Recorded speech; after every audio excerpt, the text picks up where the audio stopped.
Thanks for a nice introduction. As you said, I have a PhD in biomedical engineering. 10 years ago, I finished my PhD at the Inselspital, and I was working on NMR spectroscopy. Not really AI, we did some optimization for the just fitting of NMR spectra, basically, in the human brain. I'm really glad to be here. Thank you for inviting us. This topic is really close to my heart because we are supporting our customers in building real-world AI systems. So it's not just about you train the algorithm and then you're done, right? Because you want to have a system that's working, a system that's safe, robust, and also explainability is one part of that, really important part.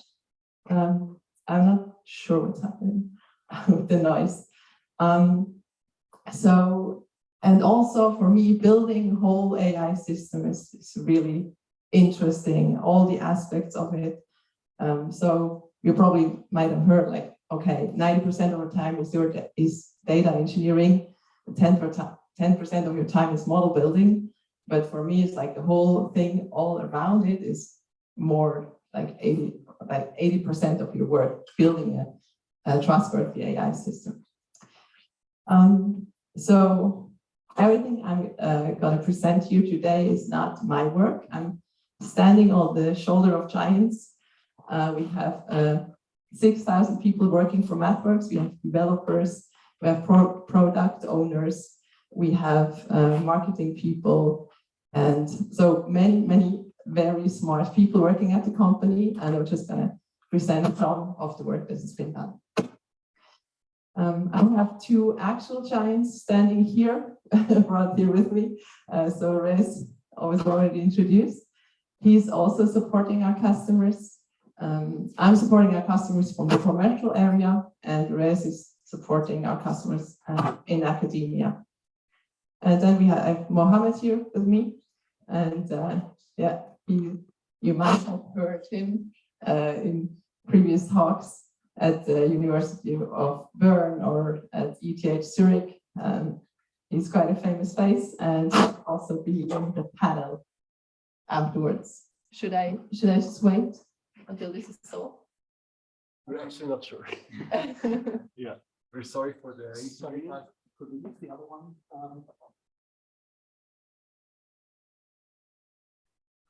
So I'm just going to switch the microphone. I hope so. Hello. Okay, so all your problems here.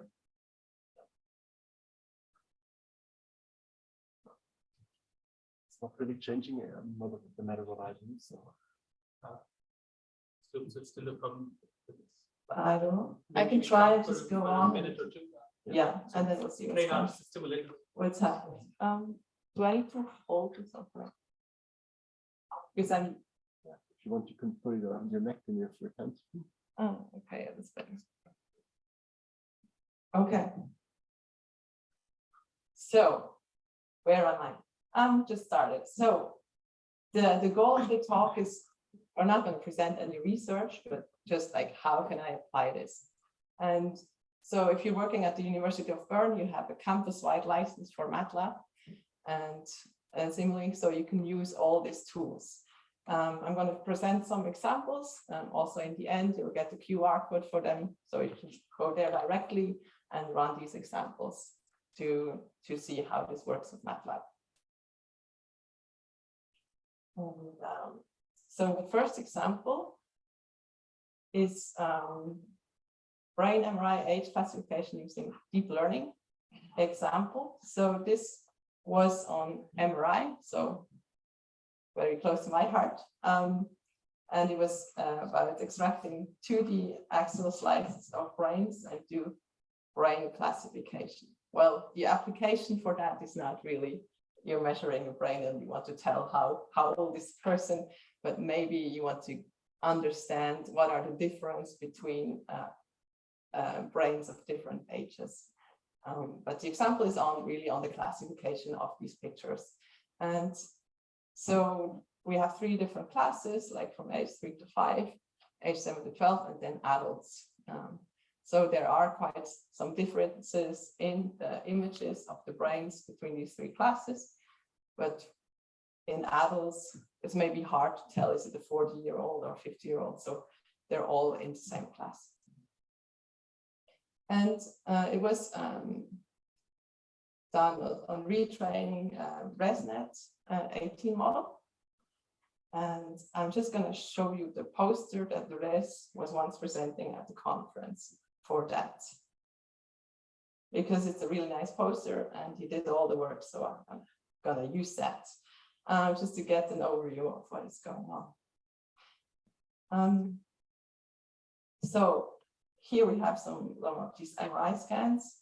There was some pre-processing done. Actually, the skull was removed, so you would probably also expect to see the skull in these MRI images, but there was removed by pre-processing, and also the brains were all, like the images were then all made to the same, on scale to the same size, of course. And then, so this is, it was done with transfer learning. So we have, it was funny, Res trained the ResNet, so we have this architecture, and then in the end, just some like the last layers were retrained to have classification for this particular problem, just for the three classes. And then we have some results, you know, the training process. It was also compared to learning from scratch. And then the interpretability. And I'd like to zoom in here a little bit. For the interpretability, was done with occlusion sensitivity. And what he found was these different results. So what is highlighted in reddish colors is what the network is focusing on. So we have classes for class 3 to 5. You can see the network, in order to predict that it's class 3 to 5, age 3 to 5, you can see that it has like very local features that it focused on. And these features are all close to the brainstem. For the older kids, these features look completely different. We have way bigger regions like that the network focused on, and also spread more and further away from the brainstem. For group adults, these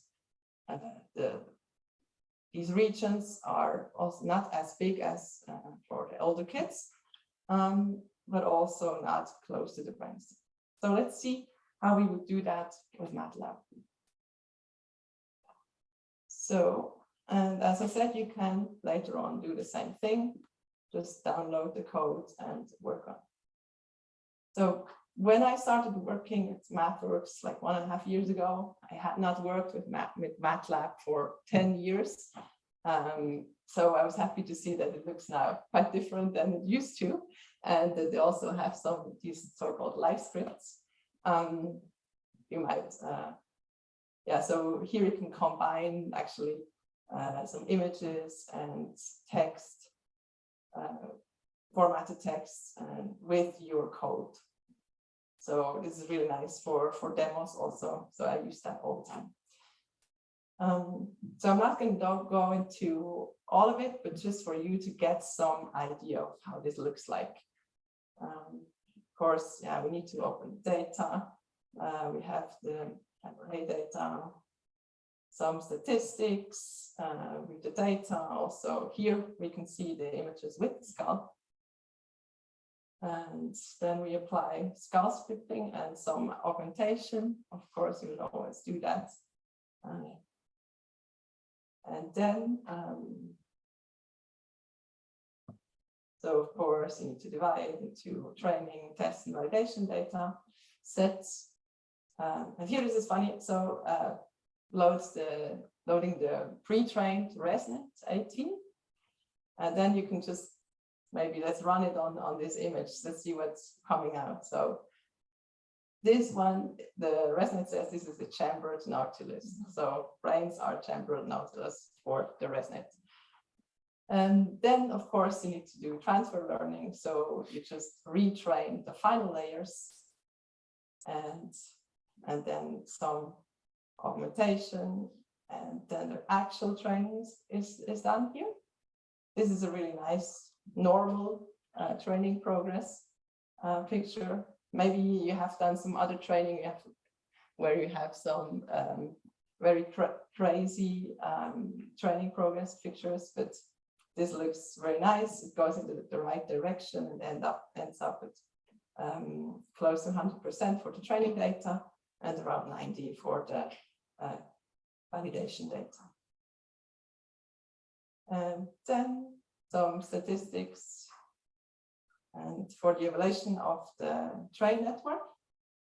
This is now the code that you would use to run the occlusion sensitivity maps. So you give it what is the target class I want to look at, and also the test images. And what you can see here, this is now for some images which were. So what are the actual the regions that the network is focusing on? And we can see the results are the same as in the poster, so that looks good. Of course, this is just like, and as I said, there's much more you need to do around. It's just one example. And so you can see here how you would run that programmatically. For you to explore different methods, we also, another smart person from our company developed a graphical user interface to understand classifications. So you can download this from GitHub, and it's called Unpick, Understanding Network Predictions for Image Classification. And here again, it's just an app. You could also program this yourselves. So it's not really hard to create apps in MATLAB. And so different tabs, some accuracy and predictions. So here, let's load a random image and see what are the top 5 in class scores. Like we only have 3, so top 3. So that's a random image from age 3 to 5. It's the highest score was for the true class, so that's good. Then there's also like a tab for the explanation.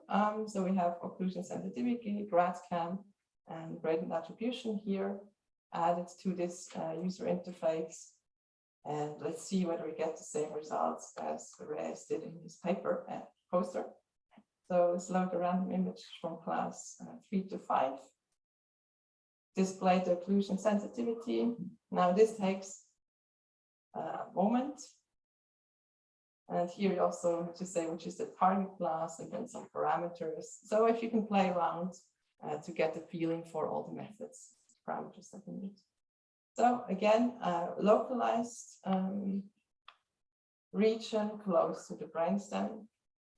Let's see, it's the older kids, target class 7 to 12.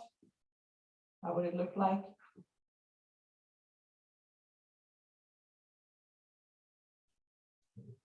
So it's, as we said, okay, we have really broad regions. Well, actually everywhere. This is not really, this also reaches some part close to the brainstem. Then we have adults, random image from the adults, target class, adults. What's the occlusion sensitivity here? Did I click ahead? Yeah. Okay, this is now not exactly what Reyes was showing. It is now also a bigger region. Of course, we have heard before in the talks. So this is now a local post hoc method. So we can only explain like one single image, and for a global explanation, you would like to use different methods then.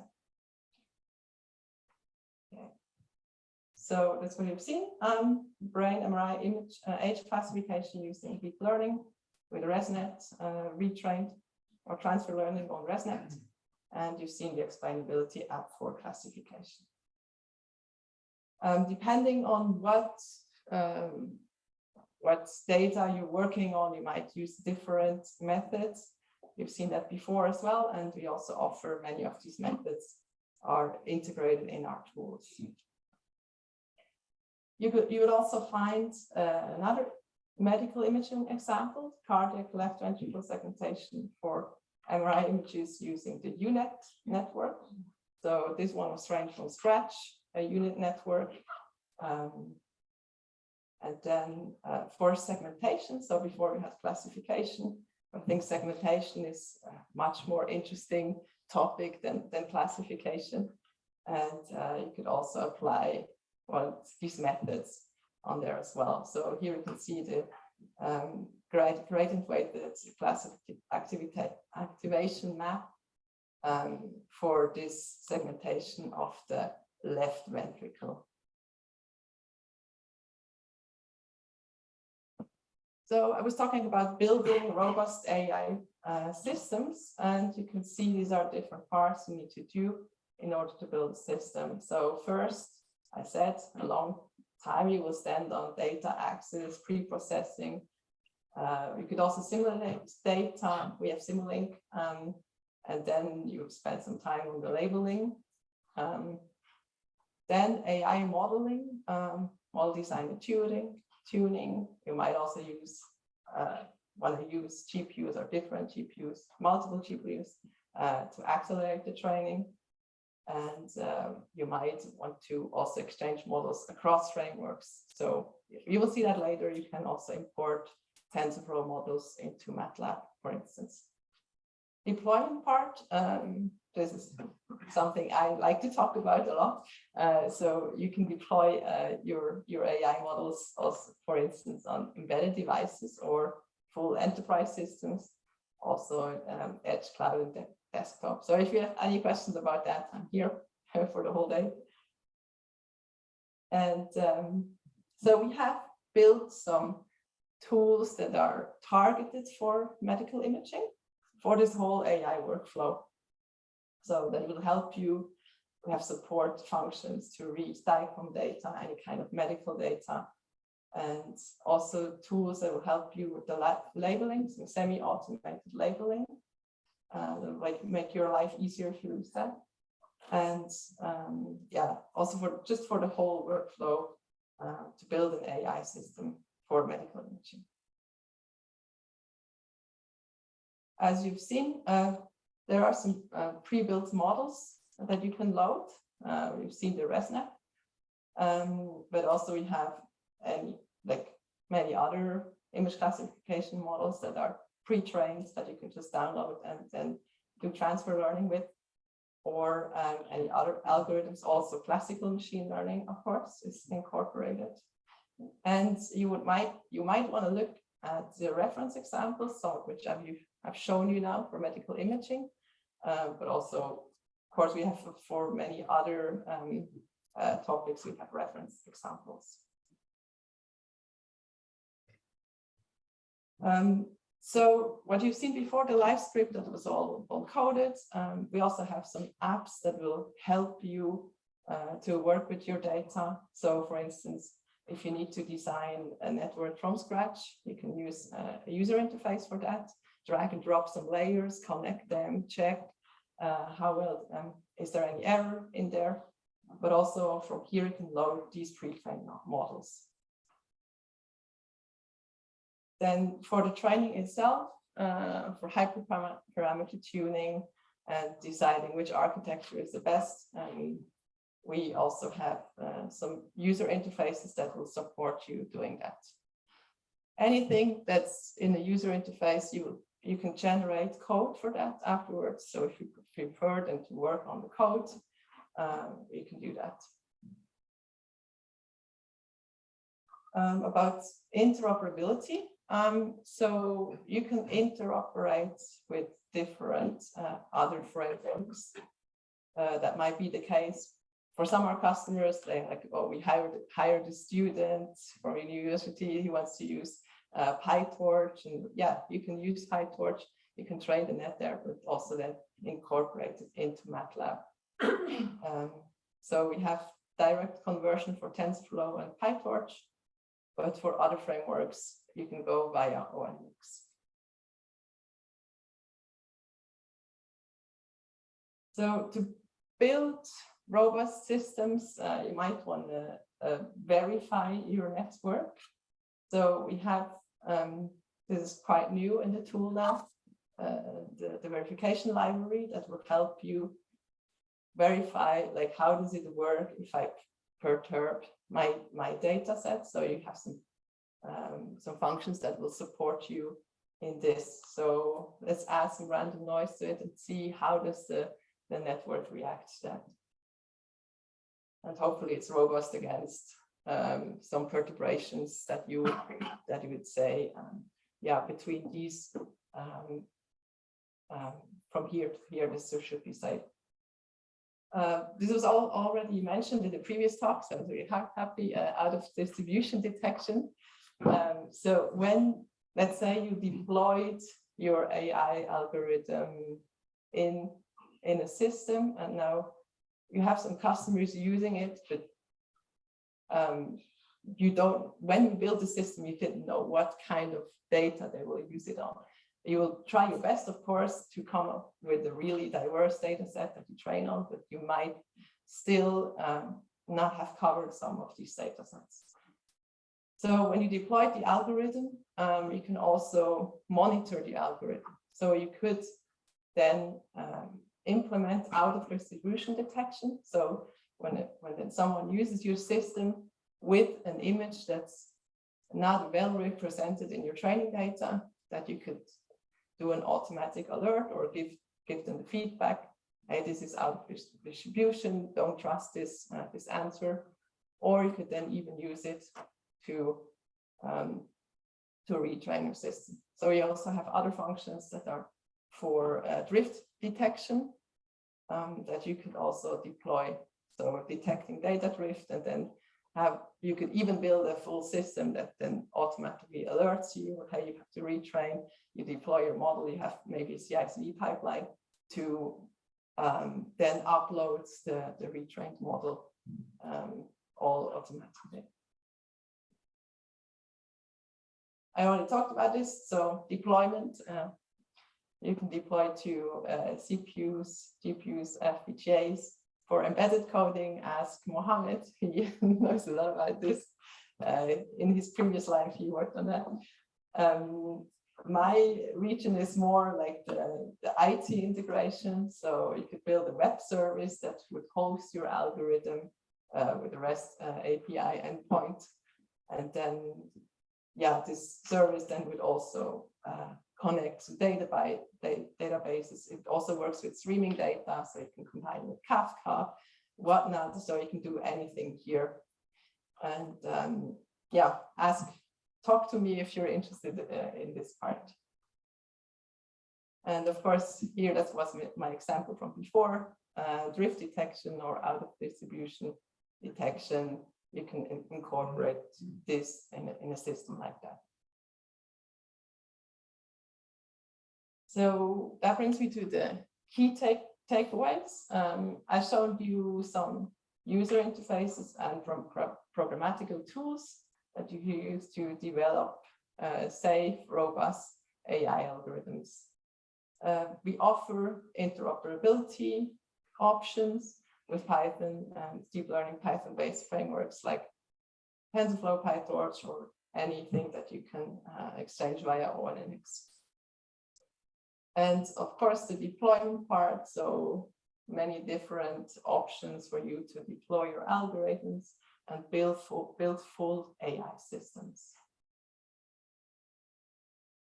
MathWorks Switzerland, you can see it here. These are some of our customers. So if you belong to one of these institutions, you will have a campus-wide license. So you can just go ahead and use our tools. Directly also, of course, the University Bern, the Berner Fachhochschule, and the Inselspital. use them. And yeah, if you have questions about if you're an academic customer, as I said, talk to Res. Here are, as promised, here are the QR codes for these examples. So you've seen the app. So Interpreter will be using a MATLAB app, the GitHub repository. Then this is a documentation example for the ventricle segmentation. And this is the poster from Res, also with a link to another GitHub repo where the code is hosted for the brain age classification. And well, we not only just offer tools, we also have support for you. So you can do trainings, some of which are free. The on-ramps, the basic trainings, you can just go to our website and do this at your own pace. They take like 1 or 2 hours. This is just the introductory courses. But then we also have instructor-led courses, and we also offer consulting so that we can help you implement these systems. If you're not in one of the organizations that I've shown before, if you don't have a campus-wide license, we offer here a license for you to use. I think it's valid for a month, right? Yeah, a month from now, you can use this if you don't have access to a MATLAB license. And for any further support, Res is there for you.